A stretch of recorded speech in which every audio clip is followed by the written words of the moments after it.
Hi everyone, Kate here, and this week I'm back with another selection of quick and easy historical beauty recipes.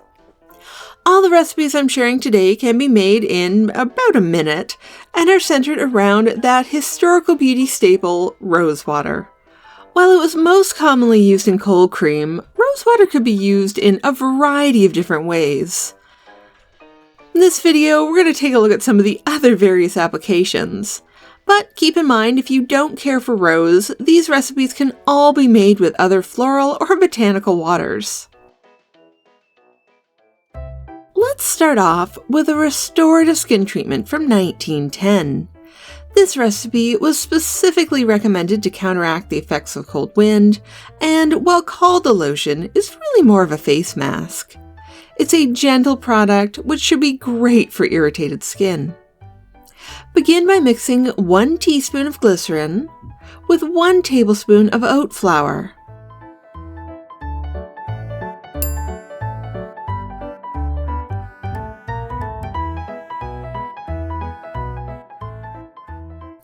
Next, add just enough rose water to form a paste.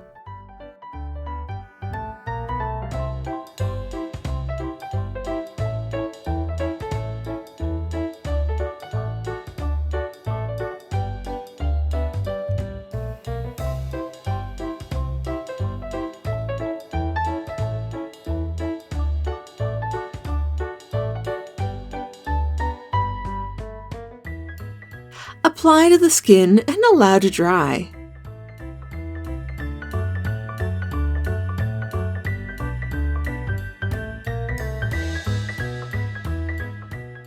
Once dry, rinse off the mask with some warm water. Your skin should be moisturized, refreshed, and soothed.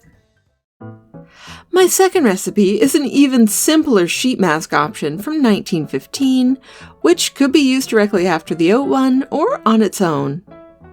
This mask is said to have a tonic effect on the skin, which is very restful, and it will not fatten or fill the face, which the original publication warns is a risk when using oil on the face.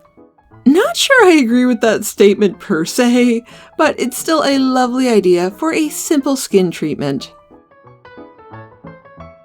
To begin, you will need some absorbent fabric. I like a cotton flannel for this, but you could use regular quilting cotton or even an old cotton washcloth. Cut an oval approximately the size of your face, and then cut out some holes for breathing purposes.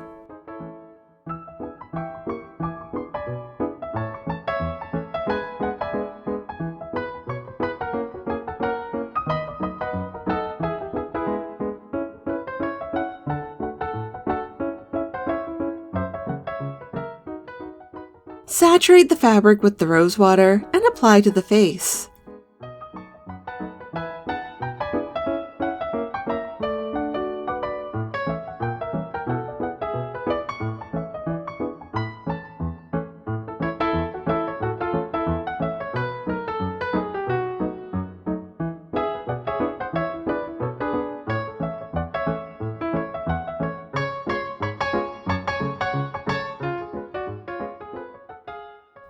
Lie back and relax for 10, 15, 20 minutes.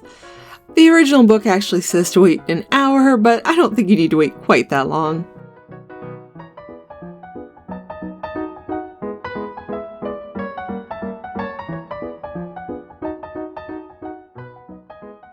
If you wanted to try this treatment just for the skin around the eyes, you could soak some cotton pads in rose water and apply those to the eye area in the same way. This is a mask that you don't actually have to rinse off, you can just pat dry if your skin's still a bit damp. The cotton mask itself can be washed and reused for future applications. Now that our skin is all taken care of, let's move on to the hair. This Victorian curling fluid is actually one I've shared before a few years ago, but it's just too good not to mention again. All you need to do is dissolve a 1/4 teaspoon of sugar and 1/2 teaspoon of gum acacia in 1 ounce of rose water.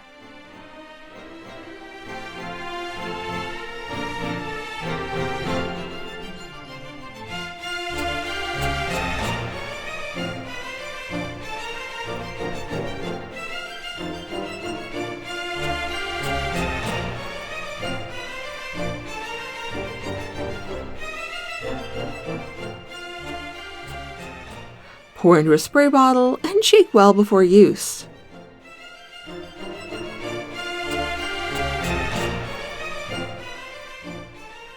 Spray a bit on the hair before putting it up in curlers overnight, and enjoy a beautiful lasting set of curls the next day.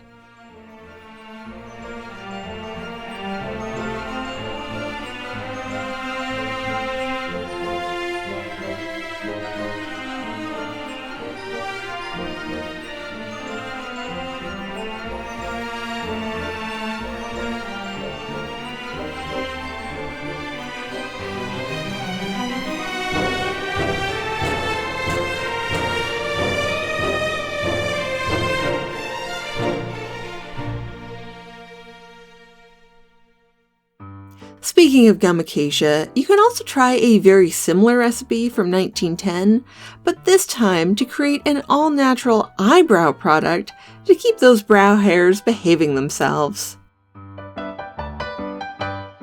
Dissolve between half a teaspoon and a quarter of a teaspoon of gum acacia in 1 teaspoon of rose water.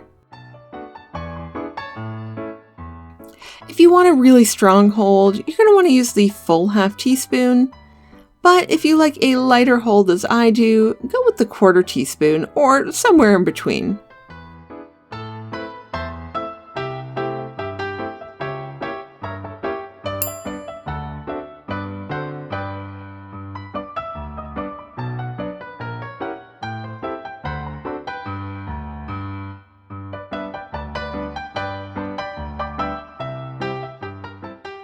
Apply to the eyebrows, smoothing or brushing them into shape, and allow to dry.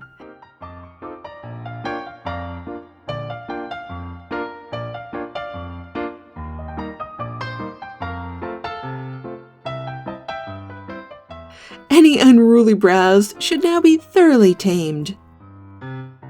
As this recipe doesn't have any preservative in it, store any leftovers in the fridge and use within a few days.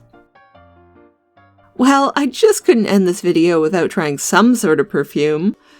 Inspired by a 1920s article I read recently about the art of delicately perfuming oneself, I opted to go for a very light lavender water. This is really more of a gentle skin mist rather than a traditional perfume, and can also be used as a very nice linen spray.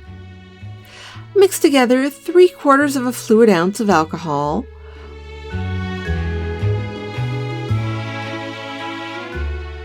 1/4 of an ounce of rose water,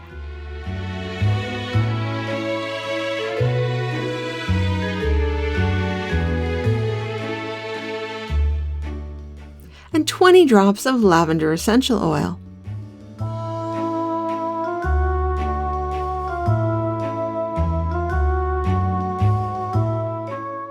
This type of recipe usually improves after sitting for a few weeks, but of course it can be used right away if you're impatient. The gentle floral scent is quite light and refreshing.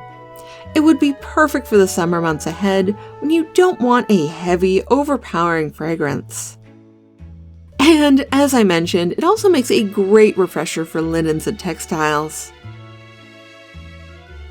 Well, that brings us to the end of the list for today. I'd love to know if you try any of these recipes and what sort of recipes you might want to see in the future. As always, thank you for watching, and I will see you guys next time. Bye!